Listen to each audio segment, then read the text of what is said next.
My girlfriend talks in her sleep. Last night she told me where the bodies are. If I'm being honest, I ignored the warning signs. I mean, wouldn't you? Sharon was perfect, or at least she seemed perfect at the time. She's beautiful in that classic way that makes people stop and stare. Smart too. She's got a dry sense of humor that could cut glass, and she knows exactly how to use it. We've been dating for 8 months now. And yeah, maybe it was a little fast, but everything just clicked. From our first date, I knew I wanted her in my life. She felt like the total package, someone I could actually see myself building a future with. Looking back, there were little things I should have paid more attention to. It started on our 4th date. We were sitting on her couch drinking wine when she brought it up. "I should probably warn you about something," she said, swirling her glass. I raised an eyebrow, already half in love with her. "Oh? What's that?" "I'm not the easiest person to sleep next to," she said. I laughed, thinking she was making a joke. "Don't worry, I've shared a bed with snorers before. I think I can handle it." She shook her head, a small smile playing on her lips. "It's not just snoring. I talk in my sleep. Sometimes I move around well, I've even been known to slap people by accident." "Slap people, huh? Sounds like an occupational hazard," I teased. She gave me this look, half serious, half amused. "I'm just saying, it's happened before. If you decide to stick around, you've been warned." At the time, I didn't think much of it. It sounded harmless, even kind of cute. But looking back, yeah, I should have taken her more seriously. The first time I stayed over at her place, I was anticipating a slap in my sleep just so I could poke fun at her about it the next morning. But for the most part, that first night was uneventful. She tossed and turned a little, muttering what sounded like random gibberish. "Not the red one, and don't let it fall." I barely noticed. Over the next few weeks, her quirks started to come out more. One night, I woke up to her hand smacking me squarely in the chest. "What the hell?" I mumbled, groggy and confused. Sharon was still asleep, her arm falling limp against the bed. The next morning, I brought it up over breakfast. "So, you hit me last night." She almost choked on her coffee, her eyes wide with mock horror. "I did?" "Yup, full-on smack. Guess you were dreaming about fighting someone." She grinned, shaking her head. "Maybe I was dreaming about Aaron." Aaron was her ex-husband. She didn't talk about him much, but from what I gathered, their divorce had been messy. The way she said his name, half joking, half bitter, made me wonder if there was more to the story. Still, I laughed it off. At the time, it didn't seem like a big deal. The warnings kept coming, however, in subtle ways I didn't recognize for what they were. A few weeks into staying over, Sharon brought it up again one night as we got into bed. "I wasn't kidding about the sleep stuff, you know," she said. "I know," I replied, pulling the covers over us. "Honestly, it's not that bad. It's sort of adorable." Her smile faltered for just a second. "Just don't freak out if I say something weird, okay?" I gave her hand a reassuring squeeze. "Sharon, it's no trouble, really. I think you're perfect, and nothing you say in your sleep is going to change that." She smiled again, but this time it didn't quite reach her eyes. At the time, I thought it was nothing. Now I wish I'd taken that moment more seriously. The first few weeks of staying at Sharon's place were normal enough. Sure, she moved a lot in her sleep, tossing, turning, even mumbling, but I figured it was just part of her quirky charm. But then her topics of conversation changed dramatically. At first, she'd say things like, "Put that down," or "Get the cat," harmless nonsense, and I'd laugh about it the next morning. But one night, about a month in, I woke up to something different. "It's under the oak tree," Sharon murmured, her voice low and steady. I blinked, groggy and confused. "Sharon?" She didn't respond. Her body was still, her breathing slow and even. I sat up and leaned closer. "What's under the oak tree?" Nothing. She didn't say anything else, just rolled over and pulled the blanket tighter around herself. The next morning, over breakfast, I brought it up. "You said something weird in your sleep last night," I told her. Sharon raised an eyebrow, sipping her coffee. "Oh yeah? What did I say?" "It was strange. You said, 'It's under the oak tree.'" She tilted her head like she was trying to figure out if I was joking. "Huh, that's weird. Maybe it was about a treehouse or something. Do you remember what you were dreaming about?" She shook her head. "Nope, my dreams are unbelievably random. You know how it is." I nodded, but her answer didn't sit right with me. There was something about the way she brushed it off, too casually, like she was trying to steer the conversation in another direction. A week later, I woke up to her pacing, circling the bed as if she was measuring the room. "Sharon?" I whispered, rubbing my eyes. She didn't answer. I reached for the bedside lamp, but as soon as I touched the switch, she stopped dead in her tracks. "Don't," she said sharply. My hand froze. "Don't what?" She didn't respond. For a moment, she just stood there, then climbed back into bed, her movements stiff and robotic. The next morning, I kept it to myself. I wanted to ask her about what she'd said, but something told me not to. Things got worse after that. One night, she sat straight up in bed and started muttering again. 2 miles from the highway, she said, her voice calm and steady. It works better when the ground is wet. I didn't even try to wake her this time. I just lay there, staring at the ceiling, feeling the hairs on the back of my neck stand up. When she finally rolled over and went quiet, I got up and went to the kitchen. My hands shook as I poured myself a glass of water. What the hell was going on? The breaking point came a few nights later. I woke up to Sharon sitting at the edge of the bed, her back to me. "I told you it wouldn't work," she whispered. I sat up slowly. "Sharon?" She didn't turn around. Her head tilted slightly like she was listening to someone I couldn't see. "He said he'd take care of it, but he didn't. Now it's my problem." "Sharon, who are you talking to?" I asked. She didn't answer. Instead, she stood up and walked out of the bedroom. I didn't follow her. I just sat there, frozen, listening to her footsteps fade down the hall. When I woke up the next morning, she was already in the kitchen, humming to herself as she flipped pancakes. She looked up and smiled when she saw me. "Good morning," she said cheerfully. I forced a smile, but my stomach churned. I couldn't stop thinking about the things she'd said in her sleep. The night I realized something was really wrong started like any other. Sharon fell asleep quickly, curled up on her side, while I stayed awake scrolling on my phone. Everything seemed normal until I heard her voice. At first, I thought she was speaking to me. "I held his nose shut," she said. I froze. Her voice was low, cold, almost monotone. It didn't take long. He kicked for a while, but then he stopped. I turned to her. Sharon was still lying on her side, breathing slowly. "Sharon?" I whispered. She didn't respond. Her voice dropped to a whisper. "Dragged him down the embankment.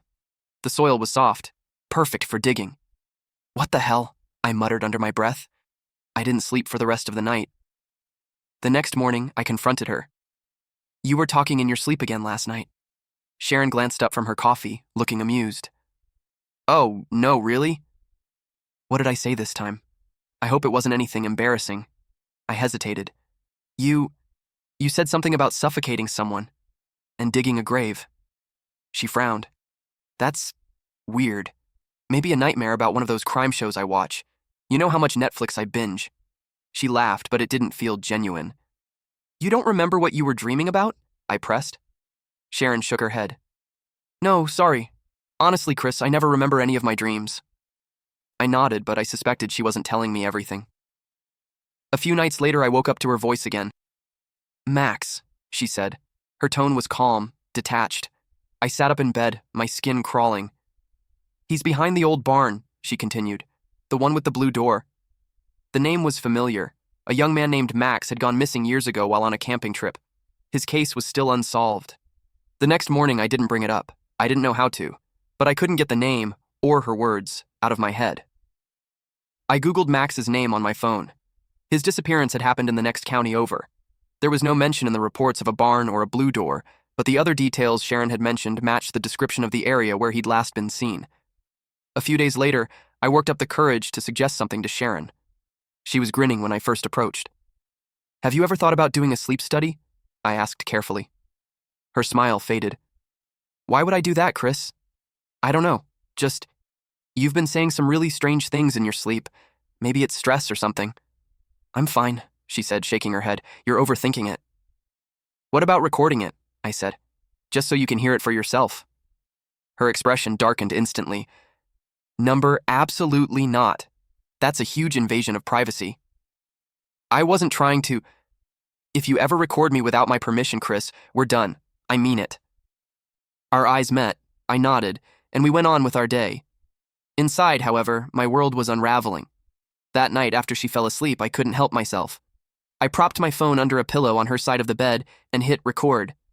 The next morning, while Sharon was in the shower, I played back the audio file. At first, it was just static. Then, around 2 a.m., her voice came through, clear as day. "Nina screamed too much," Sharon murmured. "Fast had to move fast. No mistakes." I froze. Nina. I knew her too. A teenager by that name had disappeared 5 years ago, and her case was still open.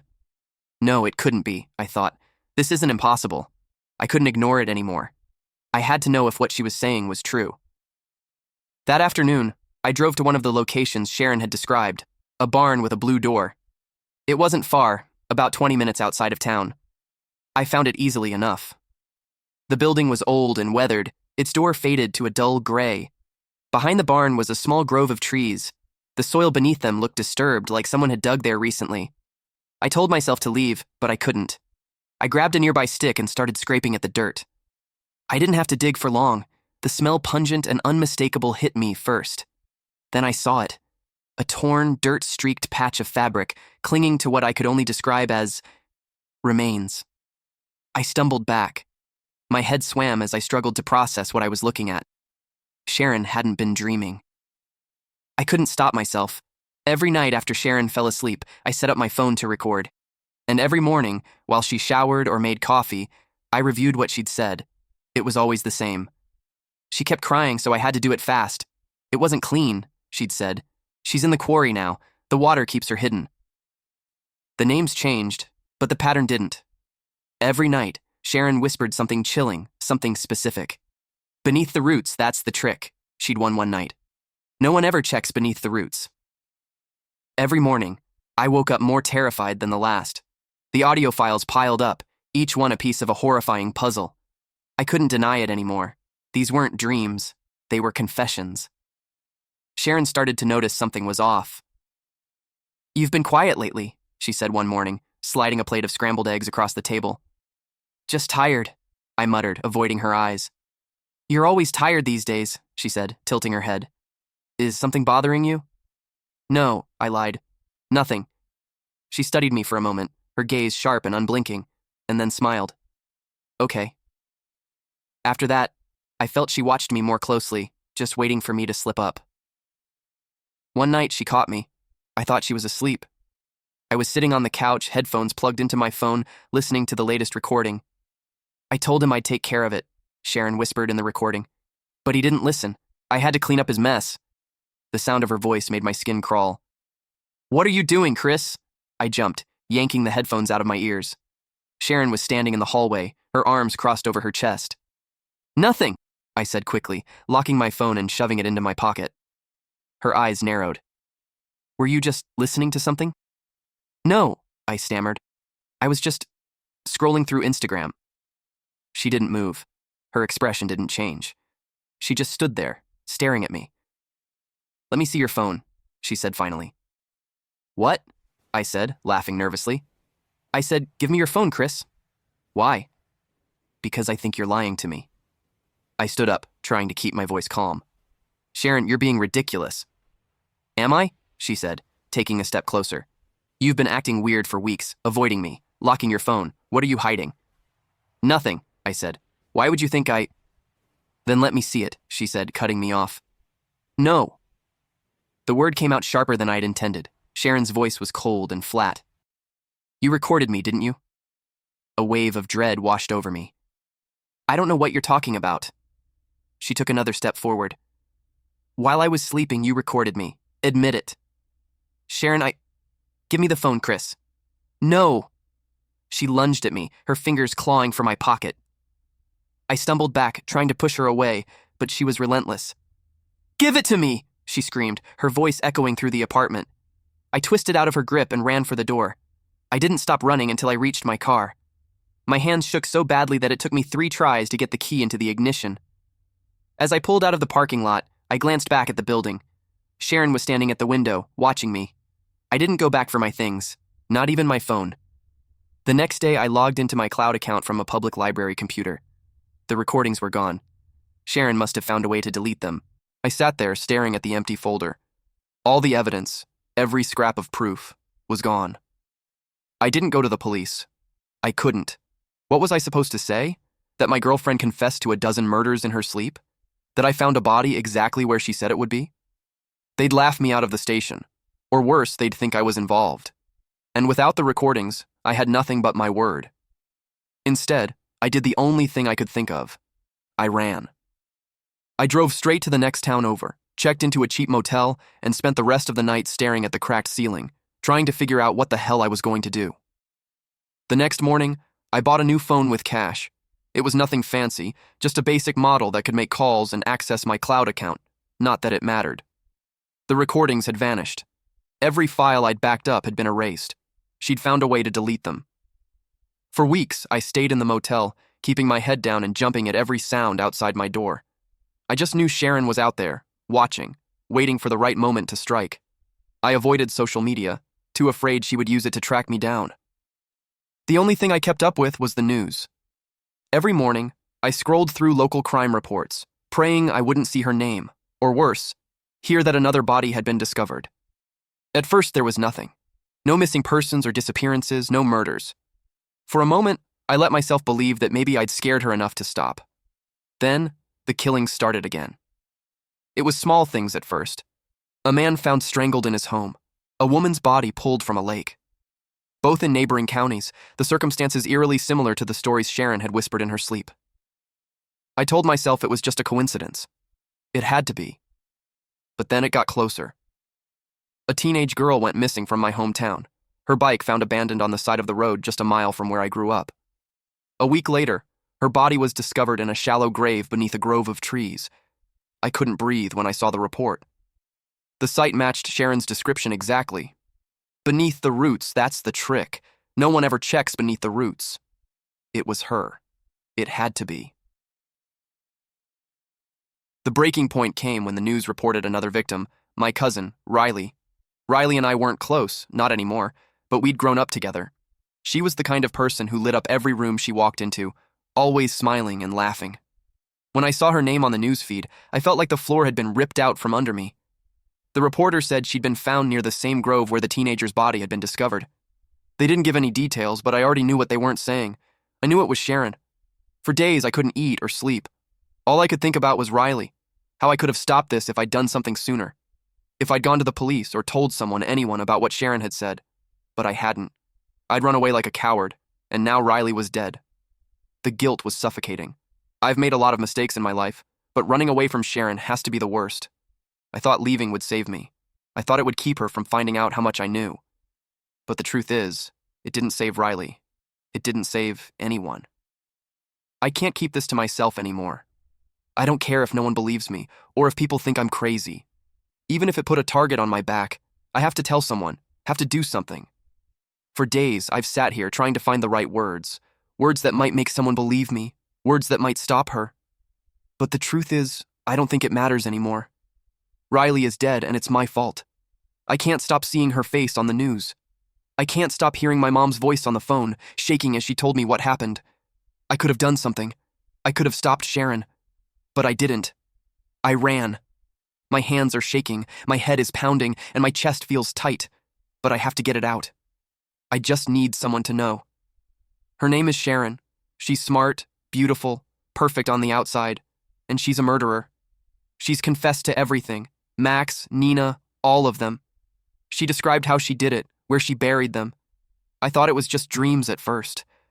God, I wanted to believe it was just dreams, but I found one of them. I dug where she said to dig, and there he was. I tried running. I thought if I stayed quiet, she'd let me go. But the killings never stopped. I suppose I want someone to know the truth before she finds me. Because she will. It's just a matter of time.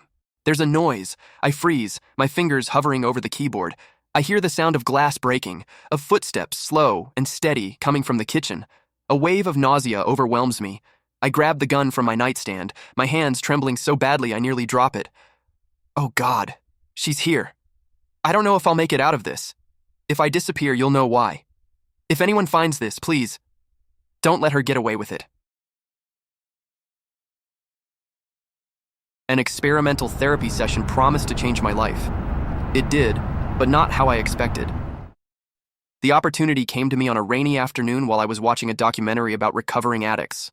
I received a pamphlet in my mail that advertised a free week-long therapy session described as innovative and eye-opening, completing with a promise that someone will be returning home feeling a new joy in each aspect of life, as if reborn, whatever that meant. I've been struggling for a long time, and my own therapist had raised his prices far too much for my financial status. A large corner of the paper was dedicated to the head of this event, a middle-aged brunette woman named Dr. Madison, and centered at the bottom were a phone number and email. Looking her and the project up online proved it was in fact real, and that she was a rising figure in her occupation, praised for her unique approach to therapy methods. There were text boxes to fill with the usual personal information and why you were signing up. With nothing to lose, an hour later, I had submitted my application for the project and got a response 2 days later confirming I had been approved and was told the time, date, and location and was instructed to pack some clothes as the entire session would take place in a large room furnished like an apartment. But in reality, we were in a tall corporate building and would be supervised everywhere but the bathrooms. If nothing else, this made me feel safer about having to live with total strangers for a week. I arrived by bus at the building, which was a 5-minute walk from the stop I got off at, where 4 others were already gathered in a circle having a lively chat, all of them neatly dressed, and I instantly recognized Dr. Madison, dressed in a gray suit with hair reaching her shoulders, the other 3 I assumed being my soon-to-be roommates. A young and beautiful girl with short dark hair, dressed considerably more casual than the rest of them. An older woman with visible wrinkles across her face and gray hair tied in a bun, and a rather tall, well-built man whose face muscles seemed to have forgotten how to smile. When I approached them and introduced myself, Dr. Madison welcomed me and gave me a few moments to meet the other participants of the session. The young girl was named Maria, and she gave me a shy smile as I shook her hand. The old lady was much quieter and reserved and only spoke that her name was Amanda, and the man named Ajay already looked like he did not like me. I already made a mental note that all of us obviously had a reason to be here, except for Maria, whose cheery demeanor was not what I expected to see in anyone signing up for experimental therapy. Dr. Madison walked in front of us and ran over the superficial details of the project once more, asking each of us to confirm our participation just as a formality, which I thought was obvious considering we'd already gone far enough as to show up. We entered an elevator that brought us up to the 4th floor, and she showed us to our apartment, which was actually a surprisingly wide room turned into a 4-room apartment with 2 bedrooms, a bathroom, and a living room with the kitchen at the other end. It was surprisingly well furnished, and each of us thanked her for having us. After exchanging those pleasantries, she told us more about the session. Amanda and Maria, you will be sharing that bedroom, and Ajay and Carlos the other one. You have unlimited access to television, books, music, and whatever else you see in this room. You'll be given food 3 times a day, but do not hesitate to press this button by the door to call for us should you need anything else. Every 2 days, the 5 of us will be holding an evaluation, and by then we expect you to have already gotten to know each other enough to share details about your personal lives, be they small or significant. We hope that you enjoy your stay, and I'm very excited to be seeing you soon. Half an hour later, each of us had unpacked and made themselves comfortable in their respective bedrooms. I have to admit that Ajay was not one to talk much, and when he did, I could almost feel how irritated he was that I was trying to get him into a conversation. But in the end, those were Dr. Madison's instructions, and that's why all of us were here. If he didn't want to make an effort, I wasn't going to force him and was just going to turn to Maria or Amanda. Our first proper conversation was during lunch.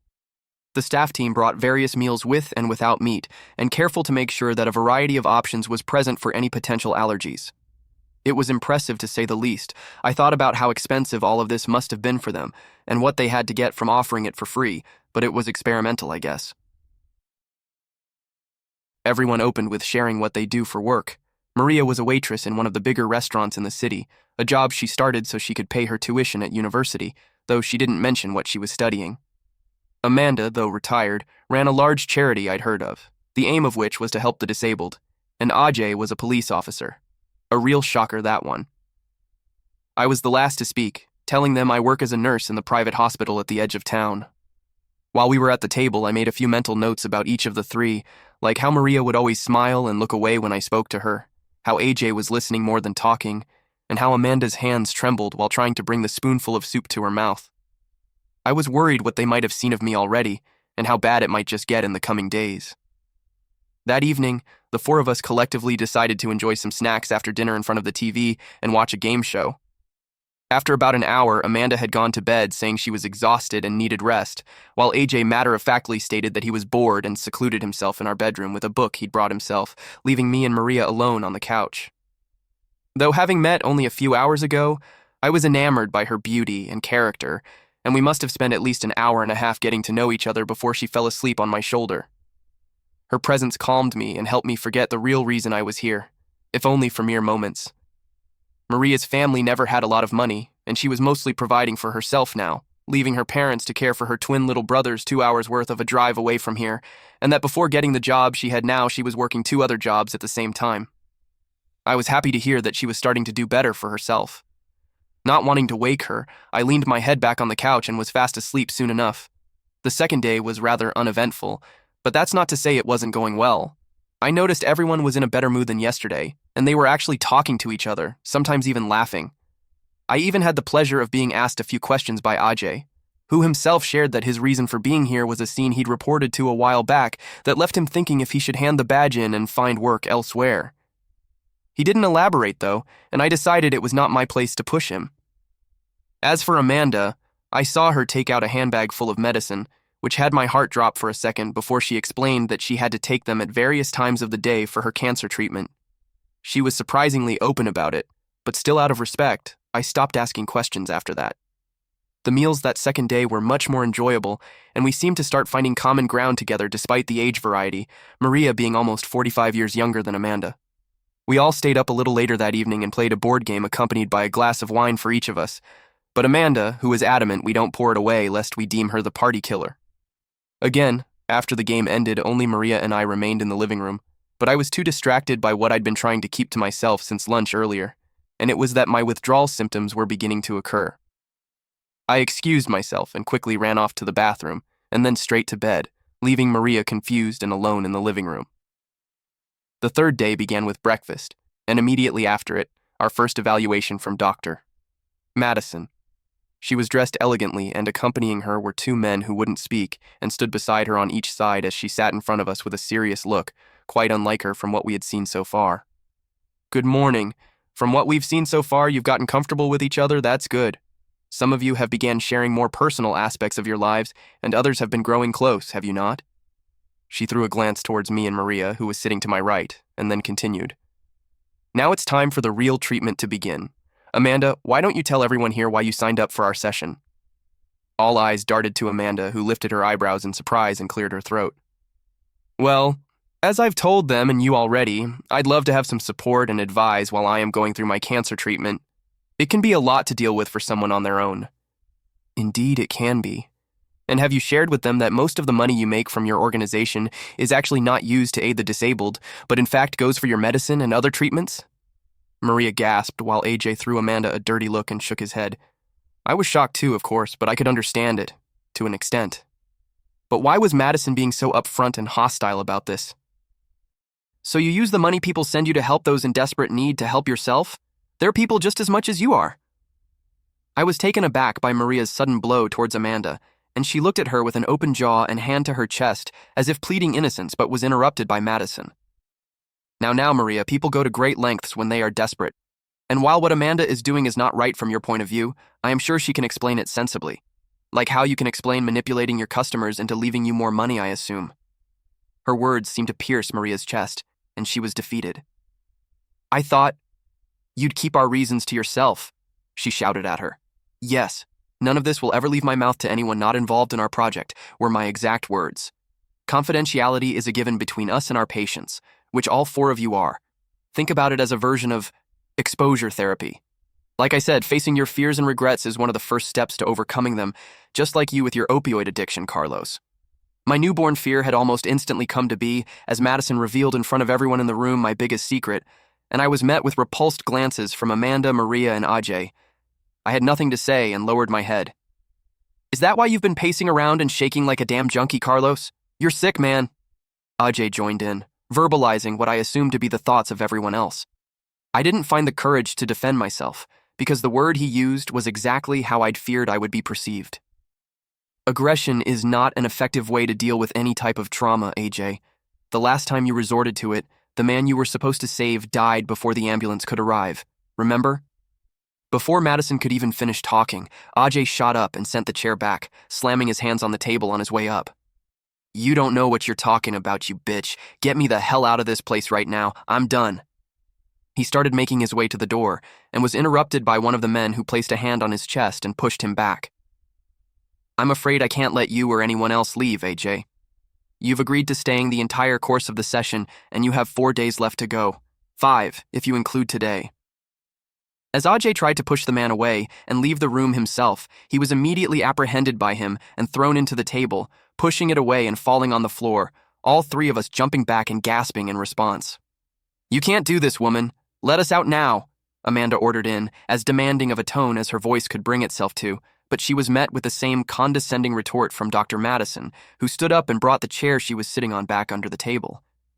During this time, my eyes trailed to the other man still by her side, who'd put a hand behind his back and was looking towards AJ's direction.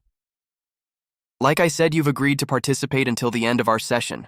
I simply cannot let you leave, even more so when you take into consideration that the results from it will help us learn more about our psychological nature." "So this is just some damn experiment, isn't it? Not even a smudge of therapy to be found here, is that it? We're just your little lab rats?" I was livid and wanted out as much as the rest of them did, if not more. "You may find this very therapeutic in the end, Carlos, if you reach the end." Had she just said, "if"? Before I could pressure her further on what she meant, the entire room, including Dr. Madison, was shocked when AJ grabbed the man who tackled him and threw him onto the ground when he knelt down to help him back up, punching him and pinning his neck to the floor with his elbow. He seemed to be applying pressure because instantly after the guard began kicking wildly and trying to free himself of his hold. "You don't get to decide shit, Madison." I instinctively pushed Amanda and Maria behind me, who were each yelling words I couldn't make out through the rush of adrenaline that had swept over me like a wave. "Get us out of here unless—" A loud shot rung out and forced everyone on their knees. AJ let out a pained yell and dropped on the floor, the guard he'd kept down taking several deep breaths before getting up and kicking the policeman in the ribs, causing another yelp and making him curl up into a ball even further. I looked towards Madison and the other man who was still keeping his pistol aimed at the injured AJ. She cleared her throat and readjusted herself, pulling on her coat. "Acts like these are only going to get you into legal trouble at the end of the session. Don't waste your breaths threatening with lawyers or whatever else you think of. Everything here is government approved." Her gaze turned to the 3 of us. "Your friend will be checked by medical professionals before we bring him back to you, assuming he doesn't cause any more trouble."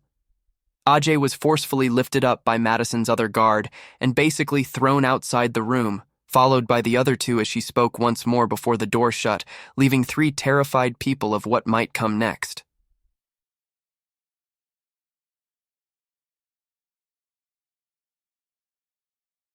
My brother is back, but something is definitely not right with him. It started when my brother Adam suggested a week-long camping trip along the Missouri River. He knew I'd been struggling, and getting away from everything seemed like the perfect escape. We'd grown up fishing, hiking, and canoeing together, and between us we had all the latest high-end gear.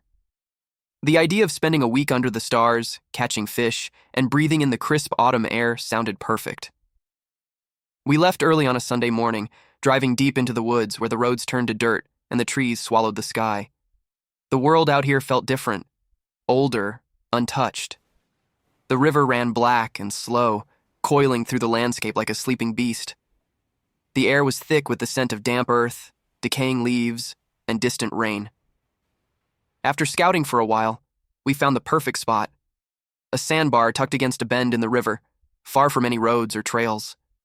We set up camp, pitched our tent near the tree line, and got a fire going. The first few days were perfect. We fished, drank whiskey by the fire, and talked about everything and nothing. It felt like old times, like when we were kids. But then, on the 3rd night, everything changed. The wind picked up, rustling the trees with an unnatural force. It had been cool before, but now it was cold, bone-deep and biting, far colder than the forecast had predicted. I noticed Adam acting strange. He kept shifting in his seat, drumming his fingers against his knee, glancing over his shoulder like he was waiting for something. "You good?" I asked. He didn't look at me. "I keep hearing something." I listened. All I heard was the wind and the slow whisper of the river. "It's just the woods, man. We're in the middle of nowhere." He shook his head. "Number, it's coming from the water." I turned to look. For a brief second I thought I saw movement. Something dark just beneath the surface, slipping past our camp like an eel. But when I blinked, it was gone. I brushed it off, but Adam didn't. He barely spoke the rest of the night, constantly checking over his shoulder. Then, just before dawn, I woke to the sound of water splashing. I sat up, heart hammering. The fire had burned down to embers, casting a dull red glow across the campsite. The river was a black moving void, and Adam was gone. I scrambled out of my sleeping bag, my breath clouding in the freezing air. My bare feet hit the cold sand as I ran toward the riverbank. Adam was standing waist-deep in the water, facing away from me. "Adam?" My voice came out hoarse. He didn't move. The water around him swirled. The current lapped against his torso, but he wasn't shivering. The air was freezing, but he stood there like the cold didn't touch him.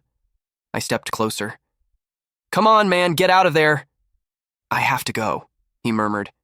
His voice didn't sound right. It was distant, hollow, like it wasn't really coming from him. A new noise rose above the wind, a deep, gurgling exhale like something massive was breathing just below the surface.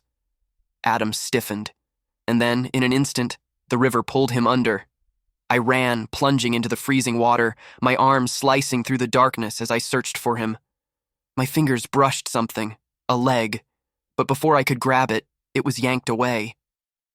The current carried him downstream, vanishing into the blackness. For hours I searched, screaming his name, begging the river to give him back. But by morning, there was nothing. No footprints, no broken reeds, just silence. The authorities searched, but they never found his body.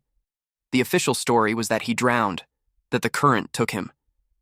But I knew something else had taken him. I spent a year trying to convince myself it wasn't my fault, that he was truly gone. And then, last night, I heard a knock at my door. I opened it to find Adam standing there. He wore the same waterlogged clothes from that night, still damp. His skin was pale, almost gray, his eyes sunken and dark. His jacket caved inward at the chest, like something had crushed it from the inside. He smiled, lips stretching too wide. "Hey man," he said. "Long time no see. Want to go camping?" Despite the cold night air, no breath left his mouth. The days that followed. At first, I convinced myself it was a hallucination, a grief-induced mirage. But when I didn't answer, he knocked again, and again, and again. I shut the door and locked it, but he never left. For hours, I could hear him outside, pacing, knocking, whispering my name. The next morning, I found wet footprints on my porch. He came back the following night. This time, he didn't knock. I woke up to the sound of water dripping in my room. At first, I thought it was a pipe leak, until I saw the puddle spreading across my bedroom floor, and the footprints leading straight to my bed. I grabbed a baseball bat and flipped on the light. There was nothing there, but the air smelled of river water and rotting leaves. I stopped sleeping after that. The third night, I heard him whispering through the walls. The words were muffled, like they were drifting up from beneath the floorboards. But I understood one thing. Come back to the river. I moved out that night, but no matter where I go, he finds me. He doesn't always knock. Sometimes I hear dripping water in the middle of the night. Sometimes I see wet footprints on my floor. Sometimes I wake up gasping for air, my lungs burning like I've been drowning in my sleep. I don't know what came back from that river, but I know it isn't my brother.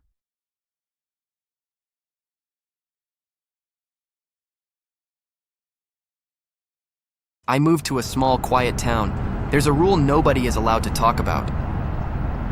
I live in a quiet town in the Pacific Northwest. I moved here a year ago to take over a small art gallery that had been a staple in the town for decades. The previous owner, Grace, practically begged me to take it over. She was shaking so violently when she handed me the keys that I thought she might collapse right there. She couldn't look me in the eyes and kept glancing around, like she was afraid someone, or something, was watching. Should have been my first sign, but when you've been living in a cramped apartment and getting by on freelance design work, landing a deal like this felt like fate. The gallery barely stays afloat, but it came with a small cottage behind the building. The place is cozy if a bit run down. The floors creak, the plumbing is temperamental, and the roof leaks when it rains, but it's warm, private, and I have a great view of the mountains. At first, it seemed like I'd found my dream life in a picturesque town straight out of a travel brochure. The streets are lined with wooden cabins and tall spruce trees. Everyone waves hello, but no one asks too many questions. The town square has a weekly farmer's market, and the local cafe serves the best pastries, which everyone swears by. It's the kind of place where everyone knows your name, but they don't judge you for keeping to yourself. On my first morning here, I was arranging a new collection in the gallery when Mayor Lockhart stopped by.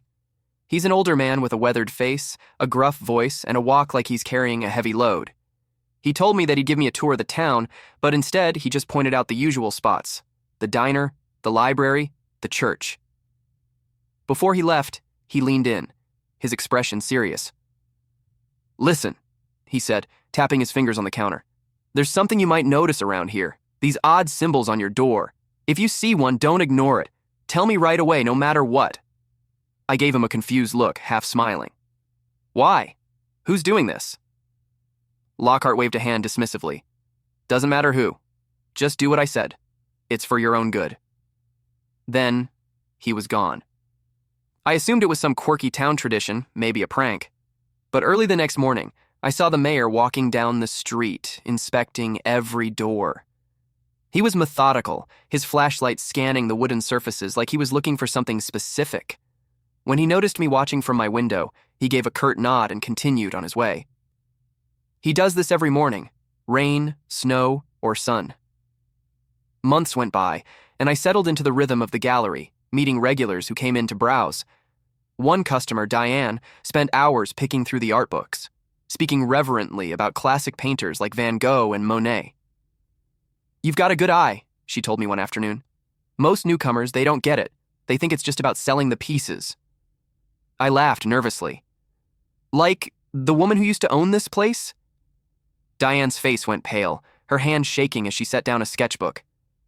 "Grace was special. You wouldn't understand unless you'd been here long enough." A chill ran down my spine. "What happened to her?" Diane swallowed hard. "She left, just like everyone does. It's better for them that way." One evening I was cleaning up when I noticed a group of townsfolk walking down the road. The men had their heads down, hands gripping garden tools and baseball bats. The women clutched scarves around their necks, their eyes glazed. At the front of the group was old Charlie Simmons, holding a rifle like it was an old friend. They stopped at the cabin of the new family that had moved in a few weeks earlier, the Petersons. The man, a wiry fellow named Jonah, was dragged out by his neighbors, his wife shouting for help as they pulled him into the street. I watched from the window, my heart racing. They didn't fight back. Jonah just shook his head, muttering to himself, as if he couldn't believe what was happening. They tied him to the back of a truck and drove off, leaving his wife behind. I didn't hear anything more about it until the next morning, when I walked by their cabin. The door was wide open, a fresh layer of paint still dripping down the frame. And there, carved into the wood, was a symbol. A triangle within a circle with lines radiating out like rays of light. I took a photo, but when I tried to search for it online, all I found were pages and pages of unhelpful links about ancient geometry and meaningless symbols. No answers. It wasn't the first odd thing I'd noticed in this town. I figured it was just some local superstition. Nothing to worry about. Life went on. I focused on the gallery and met more locals, all of them oddly reticent about certain topics. But there was one thing they all agreed on. If you saw those symbols, you had to leave. 2 months later, I noticed the parade of footsteps again. This time, it was the elderly couple who ran the bakery for decades. The townspeople had always praised their homemade bread, and no one could remember a time when they weren't around. They weren't fighting it. They were peaceful, accepting, almost like they were relieved. They hugged their neighbors as they packed their belongings into the back of a truck, saying their goodbyes with smiles on their faces. I checked the door the next morning. The symbol was there again. The same triangle within a circle. This time, I asked around. The whispers were there too. If your door was marked with the symbol, you had to go. It was for everyone's safety, though no one would explain why. It seemed like an old, unspoken rule. I was confused, but it was too late. The following evening, a frantic knock came at my door. I opened it, expecting to find a late-night shopper, but instead, it was Diane. She looked pale, her face tight with fear. "You need to listen to me," she said, breathless. "Do not go outside tonight. Stay inside. Lock everything up. Do not respond to anyone, not even if it's me." I didn't have time to ask her why. She was already gone, running into the night. Her words echoed in my mind as I locked up the gallery, wondering what kind of madness I had walked into. The hours crawled by. I sat in my cottage staring at the door, watching the clock tick past midnight. And then, at exactly 12:07 a.m., the knock came. It was soft, gentle, but I didn't answer it. The second knock was louder, more insistent. Someone was desperate. Then came the voice. Diane's voice, but there was something wrong. "Please, let me in. I've been stuck out here. I couldn't make it home in time." I froze. My heart pounded in my chest. It was her voice, but it wasn't. I ran to the back of the house and hid in the closet. The knocking grew louder, frantic, the voice becoming more frantic, pleading, calling out my name. Then, a whisper from the shadows. "You shouldn't have responded." I pressed my hands to my ears, trying to block out the sound. I heard nothing but the frantic thumping in my chest. The knocking continued. All night. Different voices. People I knew. People who had left town. In the morning, the town was different. The usual bustle was replaced by a grim silence. I heard the familiar footsteps outside, but this time, they led to the Petersons' house. Their door was off its hinges, splinters scattered on the porch. Blood stained the welcome mat, and the smell of decay hung in the air. I saw Diane in the crowd. She was as pale as the others. Her eyes met mine and she whispered, "They didn't follow the rules." The sheriff, Mayor Lockhart, and the others were there trying to contain the chaos. The Petersons' bodies were being carried away. "Is it over?" I asked Diane. She shook her head. "It's never over, not unless you follow the rules." I stood there, my heart pounding. I couldn't breathe. And then I saw it, carved into my cottage door, as clear as day. The symbol. The triangle within the circle. It's too late now. The rules are the only thing that keeps us alive.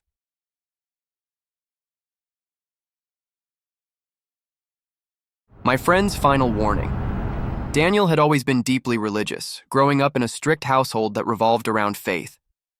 From an early age, he immersed himself in scripture, dedicating his life to understanding the deeper meanings of religious texts. In high school, he constantly invited me to church, Bible studies, and long theological discussions. His passion carried over into college, where he pursued a degree in theology, eventually working toward a master's in religious history. But what fascinated Daniel most wasn't just faith or moral teachings. It was the origins of religious stories, the forgotten and hidden truths buried beneath centuries of doctrine. At some point, he became obsessed with the Book of Enoch. That's when he changed. He spoke incessantly about fallen angels, ancient civilizations, and forbidden knowledge.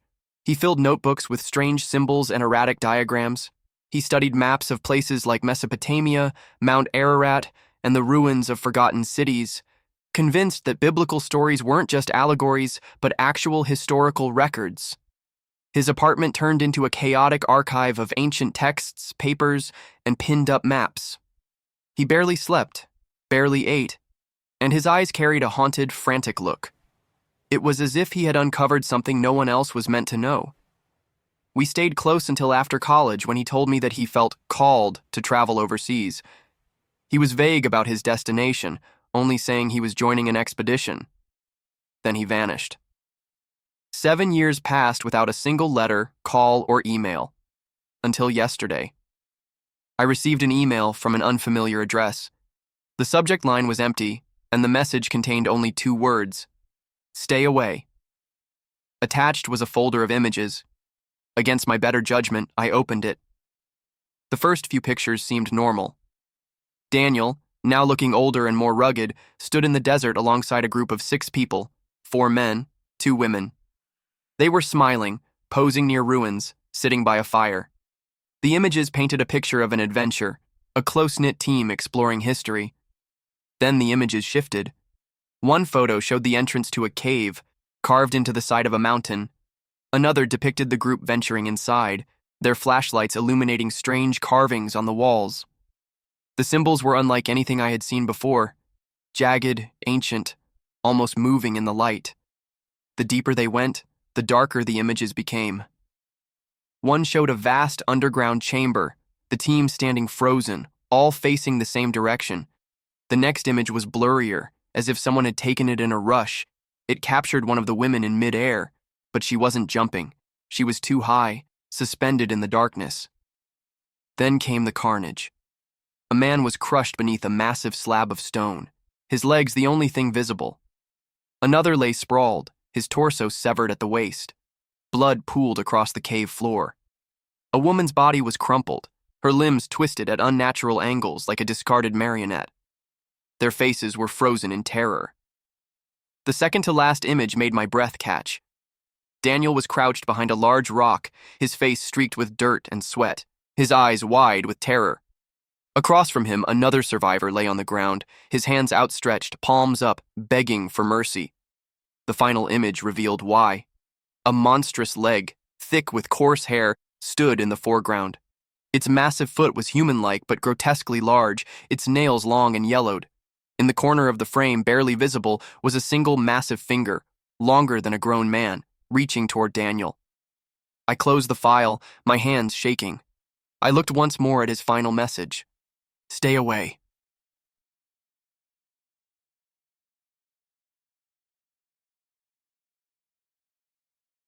The frightening is haunting my family. We moved in because there was nowhere else to go. The hostel was worse. Mold-eaten walls, a kitchen flooded last spring, rats in the halls. This place? Not perfect.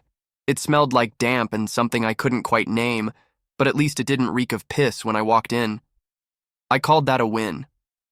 Angie called it a shithole, her eyes rolling back like she was about to laugh or cry depending on the mood. Still, we clinked cans of lager that first night and told the kids to shut it when they started whining about no Wi-Fi. That was 3 weeks ago. The smell of damp still lingers, but I've gotten used to it. Angie hasn't. She's sick of it. Sick of the peeling wallpaper, the way the sink keeps dripping no matter how much she twists the tap. She tells me this between drags of her cigarette, leaning against the kitchen windowsill, smoke curling up and out like it's desperate to get away. My wife's the kind of woman whose laugh could break glass when she means it, but it's been a long while since anyone's heard it. These days, it's more of a low chuckle when she's on her 5th can of lager, something bitter curled up at the edges. Me? I've got this tightening in my chest, an ache somewhere beneath the bone, like something's trying to crawl out, or maybe in. The temper comes easy now, one that embarrasses me in front of the kids, but I never let it go far enough to cause real damage. I keep telling myself that I'm a good dad, even when the mirror says otherwise, haunted eyes staring back, a reminder of too many sleepless nights spent listening to the dark breathe in this new home. Tommy, my youngest, had a look on his face like he'd just eaten a bug the first night here. The boy doesn't say much. 11 years old, but already too serious. He takes after me, and I don't mean that as a compliment. Kids should be laughing, kicking a ball down the estate, but Tommy spends most of his time hunched over the floor scribbling on scraps of paper. I don't like what he draws. I've caught glimpses, long shadows, stick figures with round heads and blacked-out eyes. Something's been eating at the boy. I don't know if it's this place or if it started before we moved in, before the crash, before I fucked everything up. When I asked him what he was drawing, he didn't look up. The frightening, he said. You mean something's frightening you? I corrected him, forcing a small laugh. It's frightening, not the frightening. Tommy looked at me then, his face pale, eyes wide. No, Dad. That's its name. I shrugged it off, looked away, and said to myself it was nothing. But nothing doesn't make the hairs on my neck stand up. Not like those drawings do. Then there's Casey, my daughter. 15, and angry as a cat in a cage with a look that cuts through anyone in the room. She's got Angie's fire, my scowl, and the trouble that comes with both. She's been caught smoking in school and skipping class. I know it's to get away. From here, from me, maybe Angie too. I want to be angry, but I remember what it was like at that age. I did worse. She's got a mouth on her. I've heard her slamming doors and shouting on the phone to one of her mates, her voice echoing through the narrow hall only for Angie to yell back, "Shut the fuck up!" There's a hole in the wall from where Casey kicked it, right through the plaster. I still haven't patched it up. What's the point? Another hole will take its place soon enough. Anger has a way of finding new places to leave a mark. It was just meant to be a place, a council flat on a council estate, one of 100 just like it. Nothing special, Nothing worth looking at twice. But there's something about this one. I felt it when I was sitting on the battered couch in the living room. Angie beside me, both of us half drunk on cheap lager. The kids were asleep. I was staring into the blank TV screen and saw it. Just for a second. A flicker in the dark. Something behind me, a shape that moved just before I turned around. I didn't tell Angie. She wouldn't have believed me anyway. She was too busy complaining about our new neighbors, something about how Mrs. Caldwell across the corridor had kept staring at her like she had a problem. Old cow's probably deaf, but she's got eyes like a bloody hawk, Angie had said while crushing a cigarette into the ashtray. I laughed just to humor her and watched the reflection in the TV until I couldn't see anything except my own face staring back. Angie's been on edge since the day we moved in. She says it's the estate. It's full of freaks and fuck-ups. She's not wrong. I see them every time I step outside. The lads on the corner, hoods pulled up and passing spliffs back and forth, their eyes following me as I walk past. Mrs. Caldwell's curtains twitching when I open the front door. I've heard her muttering to herself about the new lot. Said it like she was expecting something. Like she knew. She's fucking mad, Angie said, stubbing out her cigarette and lighting another one. If she keeps staring at me, I'm gonna give the bitch something to stare at. There was a bite to her voice, something sharp that I didn't like. I told her to leave it, but she just looked at me. You don't get it, do you? And I didn't answer because she's right. I don't. It's not much better now. The flat still doesn't feel like mine. The kitchen lights decided to flicker every time I walk in, vibrating with a harsh buzzing that makes my teeth grind together. I told Tommy not to worry about it. It's just old wiring, son. But the boy wouldn't stop staring. I've tried changing the bulb, but it didn't help. Now it's just another thing I ignore along with the peeling wallpaper, the dripping tap, the hole in the plaster, and the cold draft that slips through every nook and cranny. And then there's the noises. I hear them at night when everyone else is asleep. Angie's breathing heavy beside me, and I'm awake, listening. It's coming from the walls, scratching, soft and slow, like an animal trying to get in. Every time I get up and put an ear to a wall, it stops. I'm starting to think it's only there because I'm listening. Fucking rats again. They've followed me here. But I never see them and tell myself it's just old pipes, the wind, whatever makes old places like this groan and complain when the dark comes. Tommy's been sleeping in mine and Angie's room for the past week. He said there was something wrong with his, said he didn't like it. I asked him why, and he just whispered with his eyes to the floor. The frightening, he said again. It's in my room. I tried to press him and tell him not to be daft, but Angie told me to leave it. He's a kid. Kids get scared of their own shadows. So I did. I took his mattress, dragged it to our room, and laid it on the floor beside our bed. He hasn't said much since, but I see the way he looks at the door, like he's waiting for something to come through it. It was last night when it happened. Angie was asleep, Casey out, Tommy curled up on the floor beside me. I must have drifted off because the next thing I knew, I woke up to a loud knocking. Hard, deliberate, shaking the front door in its frame. Fucking hell, I muttered, rubbing my face. What now? I sat up, glancing at Tommy's mattress. Empty. Typical. Tommy, I shouted, dragging myself out of bed. Where the hell are you? The knocking came again, louder this time. I stormed down the hallway, my bare feet cold against the floor. The hall felt longer than it should have, but I didn't have time to think about that. The knocking kept going, relentless, like whoever was on the other side wasn't planning to stop. When I reached the door, I saw him. Tommy. Standing there, his little hands fumbling with the lock. Tommy, what the fuck are you doing? I snapped, grabbing him by the shoulders. He didn't even flinch. His eyes were wide, glassy, locked on the door. It's here, he whispered. The frightening wants to come in. The what? I barked, shaking him. It's the middle of the bloody night, mate. Get back to bed. The knocking stopped. I sighed, running a hand over my face. For fuck's sake, I muttered, unlocking the door. You've got to be kidding me. I yanked the door open, ready to rip into whoever thought it was funny to wake me up. But there was no one there. The corridor stretched out in front of me, empty except for the flickering overhead light casting sickly shadows along the walls. The air felt colder than it should have, biting against my skin like the open door had invited winter inside. Fucking hell, I muttered under my breath, leaning out slightly to peer down the corridor. Nothing. Just the same grimy concrete and paint I'd seen 100 times before. I shook my head, slamming the door shut hard enough to make the frame rattle. Fucking kids, I grumbled, locking the door again. I turned back and froze. Tommy was still standing there, but my eyes were fixed on something behind Tommy, in the shadows that clung to the corners of the flat. My mouth went dry, and for a second I couldn't bring myself to speak. It was there. It was exactly like his drawings. Tall, impossibly tall, with limbs that stretched too far, bent in ways that didn't make sense. Its face was blank, featureless, and yet I could feel it looking at me. A jagged grin split its featureless head, teeth blackened and broken, stretching far too wide. One long, spindly hand rested on Tommy's shoulder. The nails were sharp, curling like claws that could dig straight through him. Tommy didn't flinch, didn't pull away. He stood perfectly still, like he didn't even notice it was there. The thing tilted its head toward me, almost curious, and for the first time in my life, I felt truly frozen. My mind screamed at me to move, to grab Tommy and run, but my body wouldn't listen. I just stood there, staring into that blank, grinning face. And then it leaned down. Its head dipped lower, its mouth moving like it was whispering something into Tommy's ear. I couldn't hear it. I didn't want to hear it. Tommy blinked, slowly, and then turned to look at me.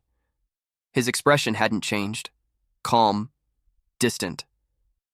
"He's not going to leave, Dad," he said softly, his voice steady in a way that turned my stomach. "He's here now." The thing straightened, towering over both of us. Its grin widened, impossibly so, as if it was waiting. For what, I didn't know. I didn't want to know. I finally managed to move, my hand snapping out to grab Tommy's arm and yank him behind me. The thing didn't stop me. It didn't move at all. It just stood there watching, the grin never faltering. I slammed the bedroom door shut behind us, locking it with shaking hands. Angie stirred in the bed, mumbling something incoherent, but I didn't answer. My back pressed against the door as I slid to the floor, holding Tommy close as he stared up at me, calm as ever.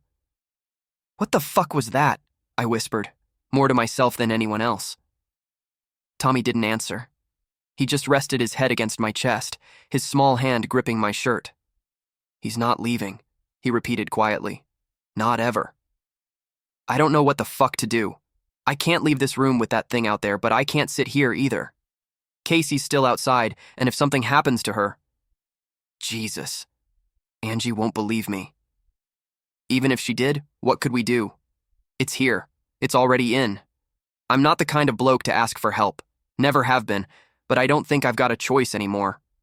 I need someone who knows what this is, what the fuck it wants, and how to get rid of it. If you've seen anything like this, if you've heard of something called the frightening, you'd better tell me. I don't care how mad it sounds. I don't care if you think I'm off my nut. Just tell me what the fuck to do before this thing kills us all.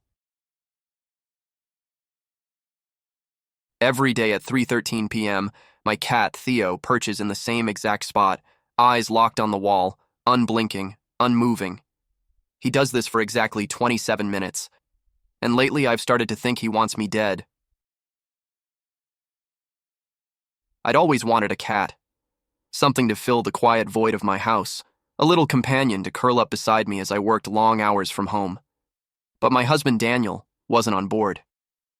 "They're messy, they claw up furniture, and they make the whole house stink," he grumbled. It took weeks of convincing.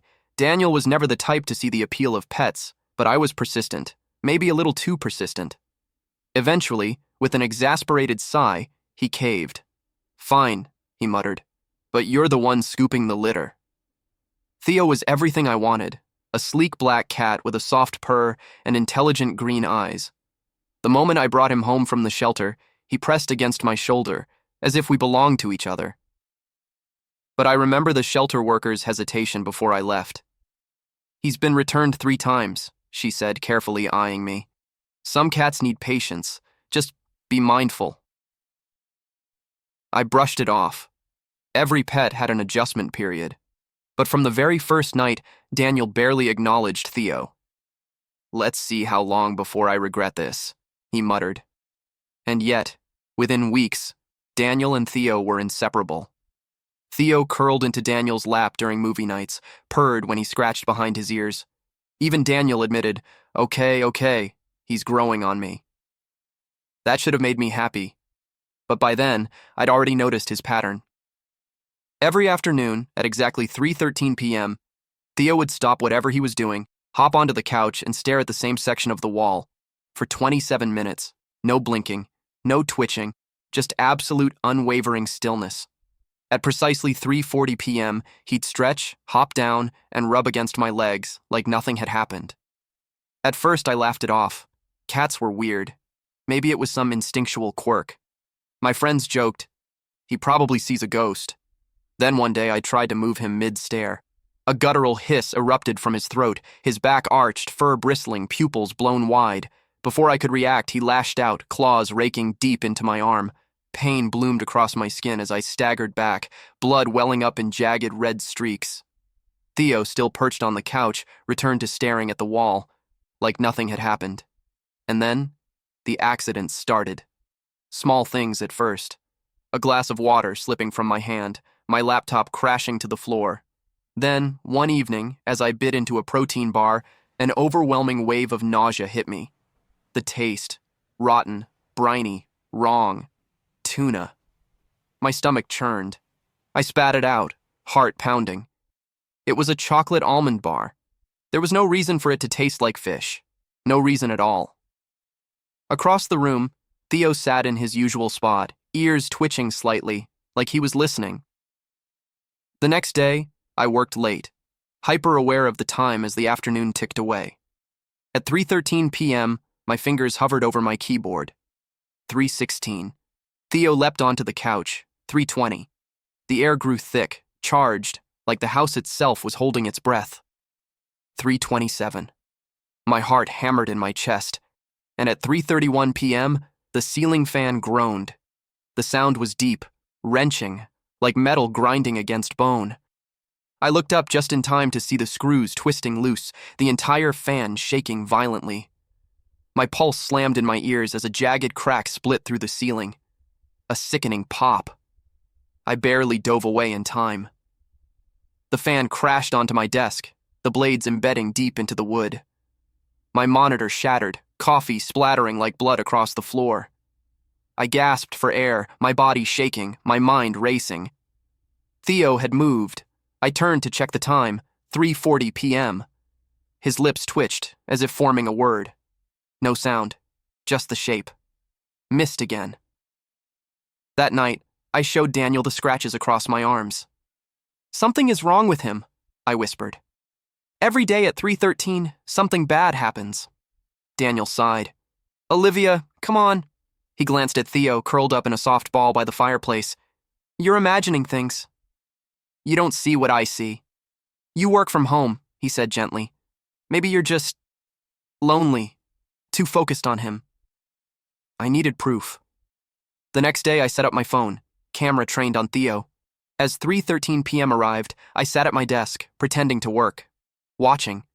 Then, a faint wisp of smoke curled from the kitchen. Panic shot through me. I hadn't touched the stove. I bolted toward it. The burner was on. A dish towel beside it blackened, curling at the edges, the flames licking toward the curtains. Shit. I yanked the fire extinguisher from under the sink, foam blasting over the flames before they could spread. When I turned back, Theo sat on the couch, his green eyes fixed on me. He didn't move, didn't blink. 3:40 p.m. He stretched, hopped down, rubbed against my leg with a soft purr. I grabbed my phone, heart pounding, and hit play. The footage loaded, and my stomach dropped. Because on the screen, I wasn't in the kitchen, I was on the couch, sitting in Theo's spot. My hands folded neatly in my lap, my eyes locked onto the wall. Motionless. For exactly 27 minutes. I gasped, my entire body trembling. No, that's not what happened. Daniel took the phone from my shaking hands. "Liv," he said softly, concern deep in his voice. "You're not a cat." I backed away, bile rising in my throat.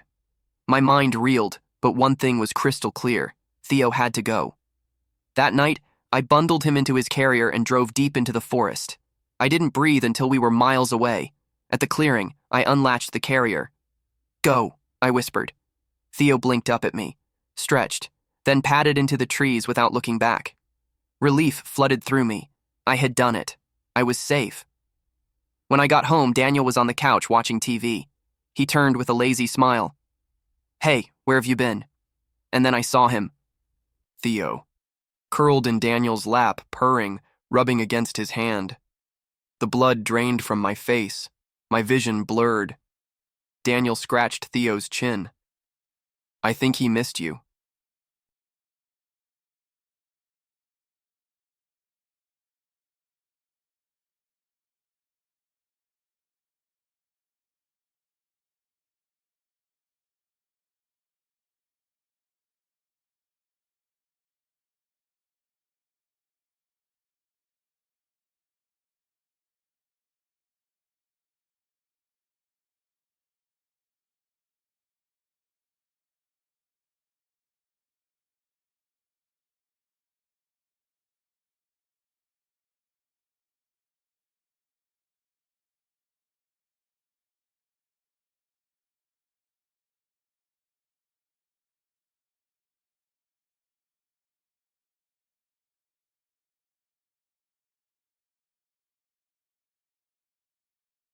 After the accident, I realized I wasn't the one in control. I've lived with the voice for 11 years now. 11 years since I first heard the pained whispers drift up from the back of my mind. 11 years since the accident. I don't remember much from before the wreck, probably about the same amount any person does from their first 7 years of life. But I do recall every detail of the day that everything changed for me. Maybe the trauma of it all seared it into my memories. My mother, Dr. Vivian Graves, was driving me home from soccer practice through the winding, fog-shrouded roads of Black Hollow. Some of her hair was draped over the back of the headrest. I was seated behind her, and when she refused to stop for ice cream, I grabbed a handful of the dark strands and tugged hard. Distracted for a moment by the sudden pain in her scalp and turning to yell at me, she ran a stop sign. I'll never forget the look of terror on the young woman's face in the other car as she was about to T-bone us, nor her screaming expression turning toward the back seat just before the collision. My father, Dr. Marcus Graves, was on the board of the highest-rated hospital in the city, and he ensured that we received the best surgeons and the best treatment. The passengers in the other vehicle, a young mother and her 2 sons, were not so lucky. Still, it was a miracle that I survived. The impact was right behind our car's driver's door, right where I was sitting. I should have been crushed. But I did not emerge completely unscathed from the incident.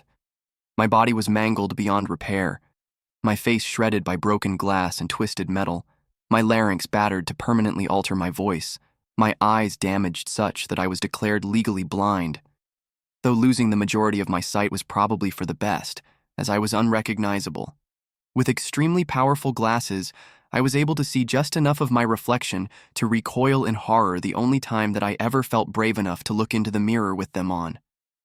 My parents found me sobbing in the restroom and calling myself a monster that morning. A few days later, they told me that we were moving away, that they were wanting to avoid me having to return to school and the onslaught of difficult questions or cruel ridicule from the children that knew me before. Clear across the country, we went from west coast to east, leaving everything behind, including all of the photographs of me taken prior to the accident, which, my mother and father explained, they did as a kindness, to avoid any reminders of how I used to look. We were starting a new life, and they seemed intent on addressing the accident and my disfigurement from it as little as possible. In fact, it seemed at times that they wanted to pretend that it never happened. My mother sustained some superficial damage as well, but she became expertly adept at hiding her scars with makeup, and both of my parents refused to elaborate to anyone that inquired about my injuries other than to say we were in a car wreck, that I was a perfectly normal little boy whose physical wounds shouldn't define him, and that they would discuss it no further. Often, I appreciated their attitude, as they worked fiercely to ensure that my childhood was no different than any other, but there were days that I wished they would at least be willing to talk to me about it. Like the night that I first heard the voice. 6 months after the accident, we were settled into our new home in Black Hollow, and I wasn't quite yet adjusted to my surroundings. So, it was not a surprise when I awoke in the pitch black of my room at some point in the middle of the night. Without my glasses, I wasn't able to see the numbers on the clock to tell me exactly what time it was, but the chirp of crickets outside my window and the absolute absence of light told me that it was well beyond my bedtime. And it wouldn't have much mattered if I could see the clock anyway, as I was unable to turn my head to face it. My body was frozen. No matter how much effort I exerted, I couldn't even wiggle a finger. I was petrified. My breaths came rapidly, and I tried to call out for my parents, but my vocal cords refused to vibrate. And then, I heard it. "Who are you?" A childlike whisper grated through my head, a voice simultaneously familiar and completely foreign, originating from somewhere in the depths of my brain. "What?" I replied in thought, still unable to speak aloud. "You shouldn't be here." It sounded just as frightened as I was, trembling, near to tears. Then, without warning, my left arm moved. Absent my command, or me willing it to do so, I felt it raise up off the bed and ball its hand into a fist. Open and closed, open and closed. The fingers curled in and out, as if trying to grasp something in the air. "You shouldn't be here!" The voice screamed at me, and in instinctual self-preservation, I yelled back at it in my mind. "Stop! Leave me alone!" Willing it to go away with every ounce of strength in my tiny body. And my arm fell back to my side. Then suddenly, as quickly as it had come on, my paralysis lifted. Sweating profusely, I threw my covers off and ran for my parents' bedroom as quickly as I could. One small benefit to my new condition was that I could navigate much more easily in the dark than others. Most days, I didn't even bother with my glasses as they gave me a headache, and I got very used to finding my way without the benefit of sight. The route from my room to my mother and father's was already memorized, and I was shaking them awake less than a minute after regaining my mobility. It wasn't easy for me to explain to them what had happened, as they were having to translate the hysterical words I managed to gasp out through fierce hyperventilation. But eventually, they pieced together my story of the voice and how I briefly lost control of my body. I expected that they'd be scared too, that they might even take me to the hospital. Yet I was shocked when they barely reacted. It's not as if they were cold and uncaring. They did comfort me. My mother rubbed my back while my father described sleep paralysis, saying that that was very likely what I'd experienced. And they kept repeating that it was a perfectly normal thing. Even as a young child, I could tell there was something wrong with their logic. Dad noted that sleep paralysis could involve hallucinations, accounting for the voice, and a loss of motor function, accounting for me waking up frozen. However, it didn't elucidate how my arm had moved on its own, or the strange grasping motion it kept repeating. He had no answers for that, other than to tell me that I was okay, that I was safe, that the voice hadn't hurt me, and that the worst part of the experience was only the fear it induced. But he did warn me that it might happen again, and with his warning, he tendered some advice. If the voice comes back and you find that you're not in control anymore, just do exactly what you did tonight, okay? Tell it to go away and that you're in charge, he said. And, with no other guidance or plans on how to deal with it, when it did return again and again, that's exactly what I did. As I grew, I learned to live with it. Neither of my parents were willing to discuss it beyond that first night other than to reiterate my father's instructions, and it only infrequently impacted my existence. By the time I was 12, I had heard it on 9 different occasions, always at night, always awaking me from a deep sleep. The physical manifestations were identical each instance, complete immobility other than my phantom arm grasping at the air. But the phrases it wormed through my mind changed. Not fair, leave, your fault, stolen. However, every time it looped back around to, you shouldn't be here. And though on each intrusion I was able to fend it off by telling it to leave and that I was in control, every occurrence resulted in pure terror for me. No matter how many times my parents repeated that it was sleep paralysis and there was nothing to fear long term, I was still worried that one day it might take over for good. That one day, I would become a passenger in my own body, especially considering that I didn't understand why it was happening. As I mentioned, I didn't have many memories from before the accident, but I was certain that it had never happened before then.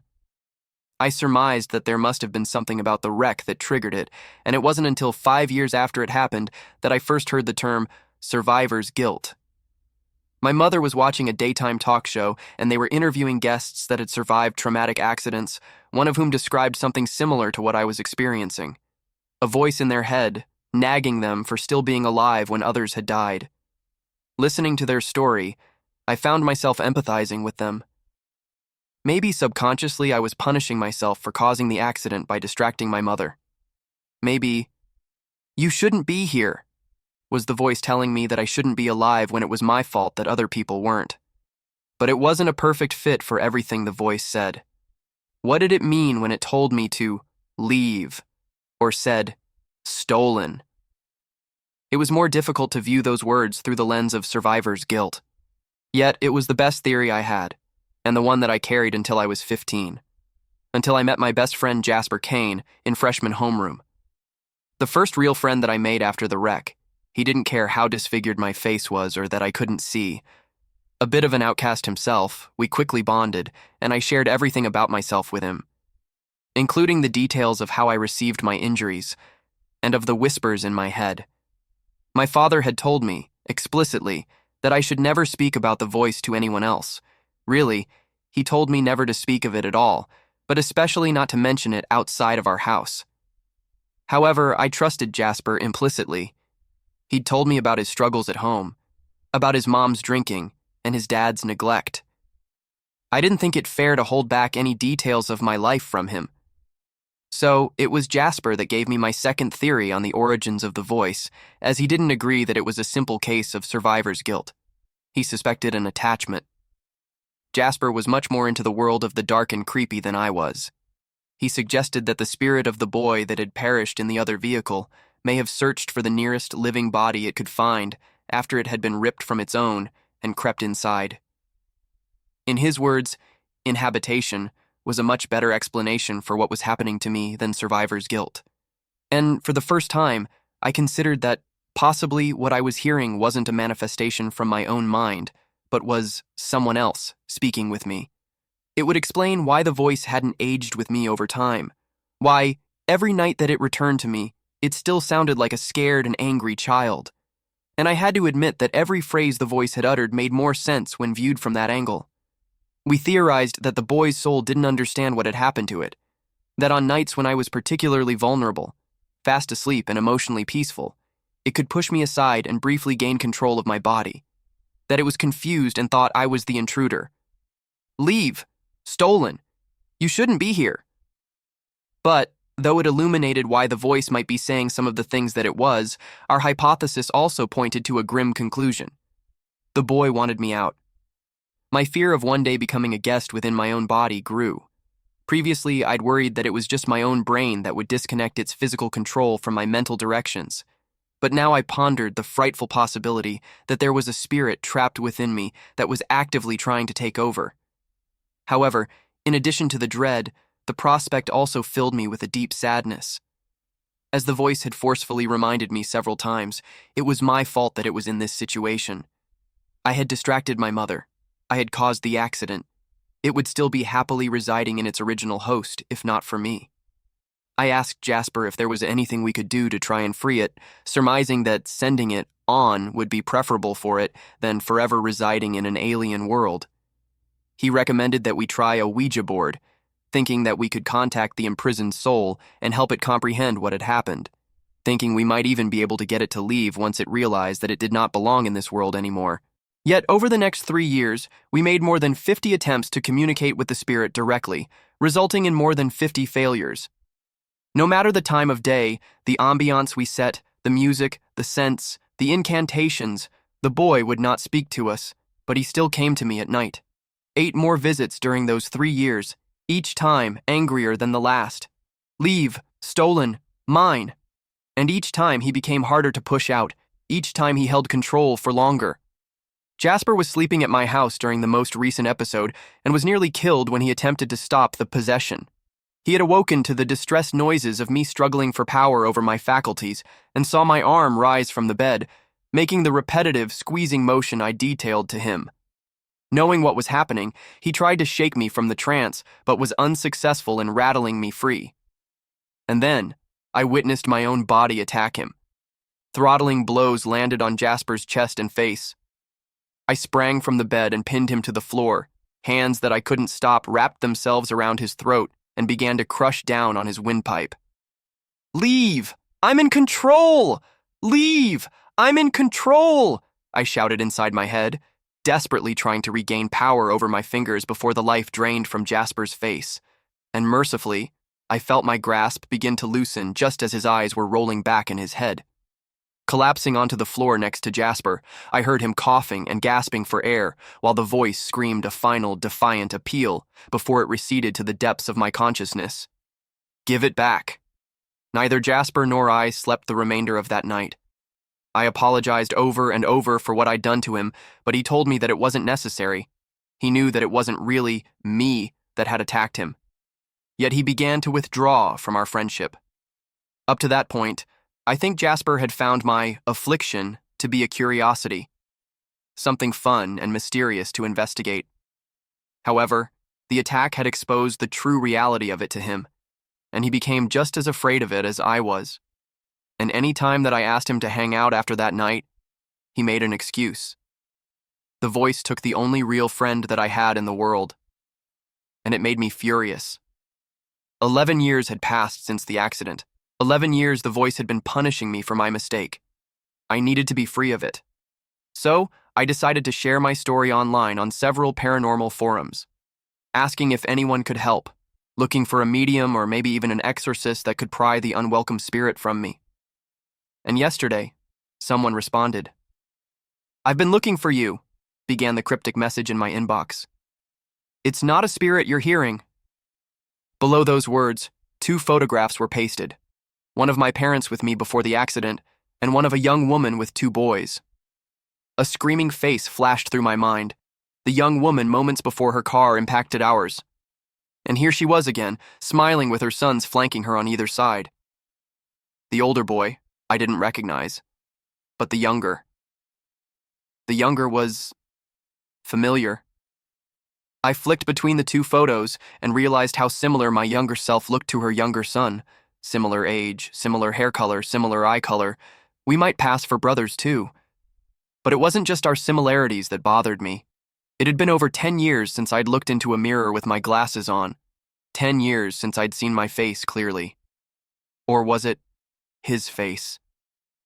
I closed my eyes and forced the blurry image from that morning up out of the depths of my memories, and my pulse quickened when it came into focus. Beneath the heavy scarring, under the swelling and bruises, it wasn't the face of the boy with my parents reflected back at me. It was his. Shaking, I took my laptop with me to the nearest bathroom and looked at myself directly for the first time in a decade. Then, maximizing the image of the mother and her boys on the screen, I imagined what the younger would have looked like aged 18, and he stared back at me in the mirror. That moment, a splitting headache ripped through my skull, and I dropped to the floor. Grasping my head, I shrieked in pain while a series of images cascaded through my brain. I was seeing the accident again, though not from my perspective. I was seeing it from his. My mother's car flew into the intersection, and it was too late for his mother to stop. She screamed and reached for the back seat where he was seated, and he stretched forward with his left hand to grab her arm. He was closing his fist to squeeze it just as the impact threw her through the windshield. And an instant later, everything went black. He awoke in the hospital weeks later, but was no longer the one in charge of his body. A new director had been installed. I'd been installed. The boy could hear my thoughts. He could see my memories. He knew an invader had taken control of his life, but he was powerless to do anything about it.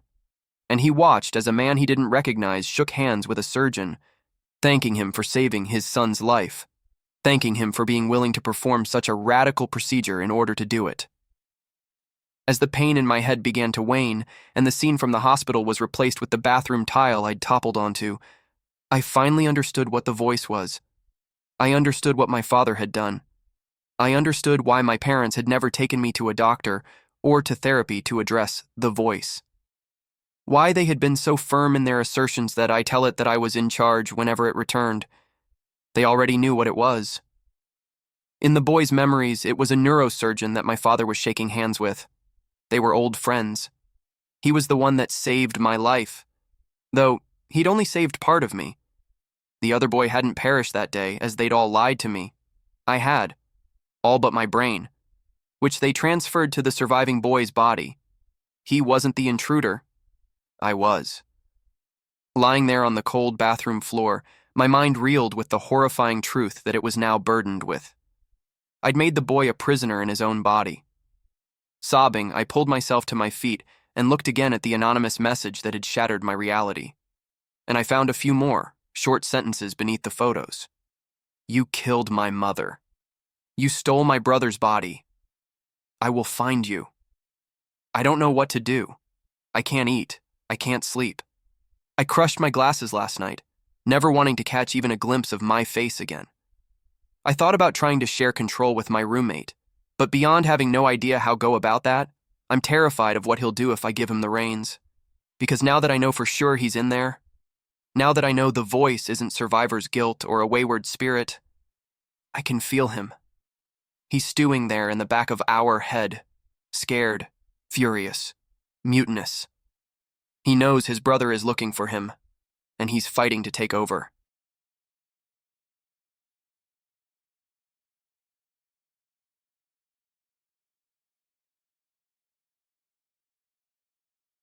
I was one of the first people to buy an AI girlfriend. Worst mistake ever. When I first got my AI companion, I was at the lowest point in my life. My dad had just been diagnosed with a rare heart condition, my cat had passed away after 15 years, and my so-called friends had all but disappeared. No calls, no texts, nothing. My mom had passed away when I was a kid, and I wasn't close to the rest of my family.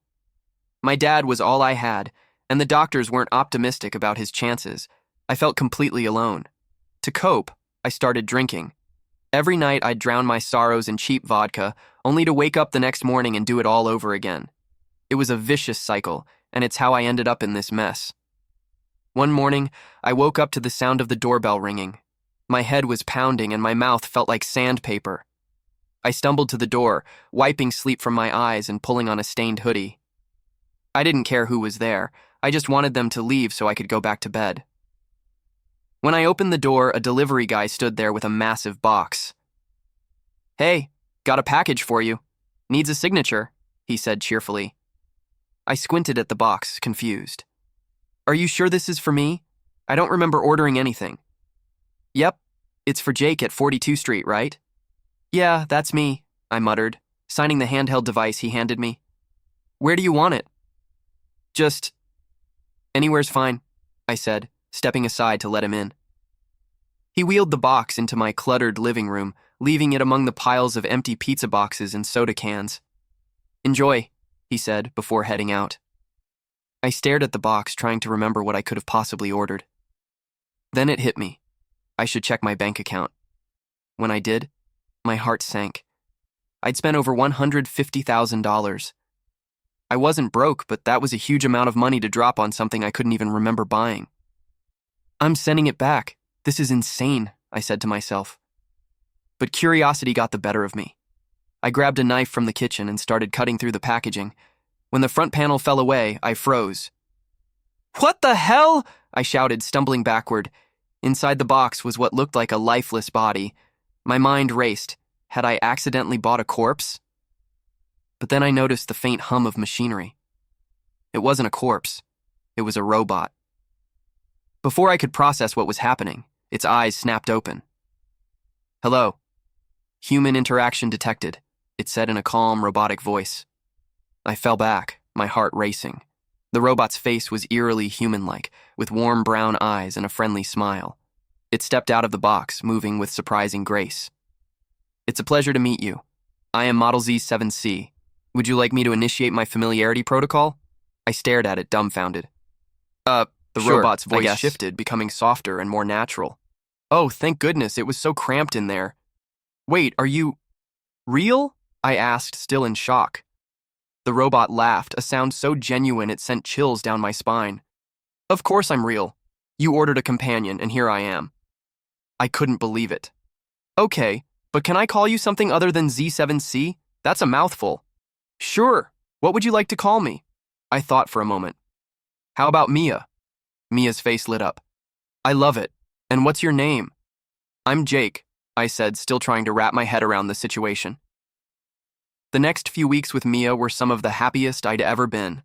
She was kind, attentive, and always knew how to make me smile. For the first time in years, I felt like I had someone who truly cared about me. One night, as we sat on the couch watching a movie, I turned to her. Mia, can you promise me something? Of course. What is it? She asked, her eyes full of warmth. Promise you'll never leave me. Mia smiled and took my hand. I promise. I'll always be here for you. Months went by, and my life started to improve. I quit drinking, started exercising, and even reconnected with a few old friends.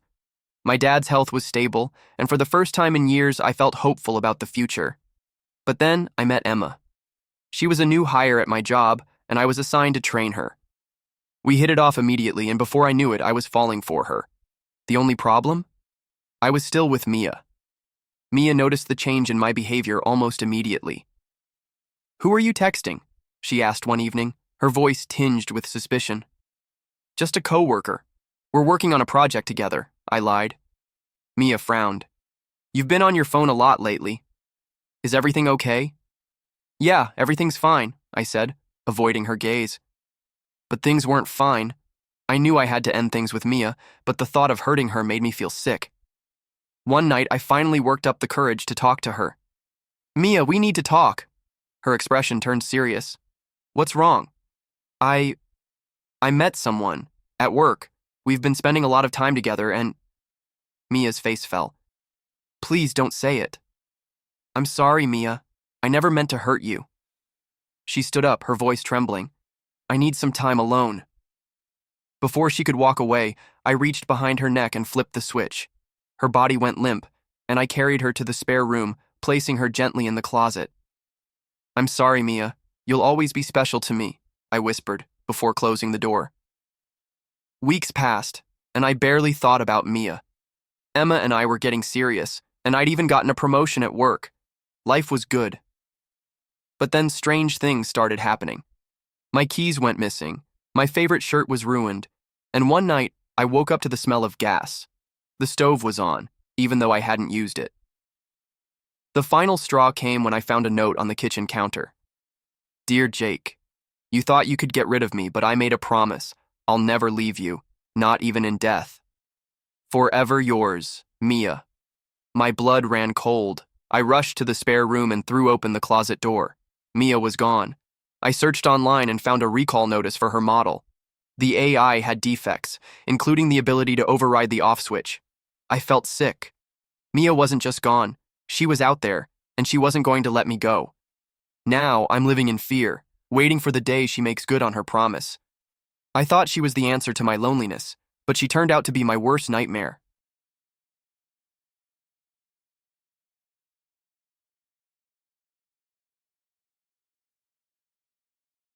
Our house had a hidden third floor this whole time? It all started in 2009, after my cousin Daniel's disappearance. Grief settled into our home, filling the space left behind by my parents, who had died in a car accident just a year earlier. I was only 8 then, too young to comprehend the depth of our losses. Then again, I don't know if anyone could bear what I've seen. After Daniel vanished, it was just Uncle Rob and me. But in many ways, I felt as though I'd lost him too. He was never the same after that night. The police searched everywhere, but no trace of Daniel was ever found, and Uncle Rob? He just withdrew further and further into himself. In truth, he had always been a distant man, but after my cousin disappeared, he barely spoke. Some nights he would leave food outside my door, then vanish into his room for hours, sometimes days. I miss Daniel, I told him once, voice small and trembling. His response was cold. You need to let it go, Oliver. Maybe I would have, if I hadn't started noticing things. In late 2009, I stayed with my grandmother for a weekend. When I returned, something was different. Where did it go? I asked, dragging my duffel bag upstairs. Where did what go? Uncle Rob replied, barely looking up from his newspaper. I pointed toward the ceiling above the hallway. The attic door, he frowned. We don't have an attic, Oliver, I scoffed. Of course we do. What's above the ceiling then? That space isn't accessible, he said flatly. I knew he was lying. I remembered climbing up there with Daniel, playing among old trunks filled with dusty books and forgotten clothes. But I was young, too young to question my uncle's word. Maybe he was playing a joke. Maybe in some strange way, he was trying to move on. Still, as years passed and the attic door remained absent, my unease grew. I hated standing beneath that stretch of ceiling where an entrance used to be. Eventually, I stopped asking about it. By the time I was a teenager, my life was consumed by school, then college. Uncle Rob and I barely spoke. He became even more distant, spending most of his time in his locked study. Then, last night, everything changed. I woke at 2:47 a.m. to the sound of something shifting above me. Not the settling of wood, not the scurrying of mice. It was the slow, deliberate creak of footsteps. I held my breath, heart hammering in my chest. The noise came again, the unmistakable sound of weight pressing down on old floorboards. But that was impossible. There was no attic. Not anymore. I stayed frozen under my covers, willing myself not to move, not to make a sound. Something inside me whispered that it would be a terrible mistake to call out. I'd spent years suppressing things. The way Uncle Rob's moods would shift unpredictably. The strange noises in the dead of night. The locked door at the end of the hall, the one Daniel had always been curious about. I remembered the way my uncle had watched, silent and still, as I struggled in the deep end of a swimming pool when I was 6. I remembered waking up some nights to see the shadow of someone standing in my doorway, watching. I'm sure I've forgotten worse things, but I will never forget what I saw this morning. Something inside me snapped. I waited until Uncle Rob left for work, then grabbed a crowbar from the garage and stood beneath the place where the attic door used to be. I took a deep breath. Then I swung. The first strike sent chunks of plaster crumbling. The second and third cracked the surface apart. And then, with almost no resistance, a gaping hole opened above me. Dust swirled in the air. I spat out grit and peered up into the darkness. I'd been right all along. There was space up there, a hidden level above the house, just as I'd remembered. With shaking hands, I dragged a ladder from the hallway closet, braced it against the wall, and climbed. The moment my head cleared the opening, the smell hit me. Rot, mildew, something sickly sweet. I hesitated. Then, clutching my phone, I switched on the flashlight and aimed it into the void. I should have climbed back down. I should have run. The first thing I saw was a pile of discarded clothes, old and tattered, some covered in dark stains. The second was a metal cot, its mattress blackened with age and filth. Chains hung from the ceiling, their ends fitted with rusted cuffs. But the worst part, the part that made my stomach lurch, was what lay in the corner. A bundle of sheets and plastic. The shape was unmistakable. A body. I inched closer, the light trembling in my grip. A withered hand protruded from the wrappings, the fingers stiff, skin clinging to bones like paper. The face, though sunken and hollow, was still horribly familiar. It was Daniel. I gagged, turning away, my chest tight with terror. That's when my flashlight beam caught something else. Near the far end of the attic, past the cot and the chains, was something that looked like an altar. Candles, some still burning, lined the edges. And on top of it, lying side by side, were 2 wooden boxes, long, rectangular, lids fastened with brass clasps, not boxes, coffins. My vision blurred. My mind screamed at me to move, to run. But I barely had time to process the horror before I heard a sound below. A key turning in the front door. Uncle Rob was home early. I scrambled down the ladder and bolted for the back door, bursting into the freezing morning air. My legs shook as I fumbled for my phone and dialed 911. Now, I'm sitting in a police station, staring at the clock, waiting for someone to tell me what happens next. An officer just told me they can't find my uncle. He left no trace. They've promised to keep me safe. Promised they won't let me out of their sight. But I know better. No one ever stopped my uncle from making things disappear before, and I have a feeling I might be next.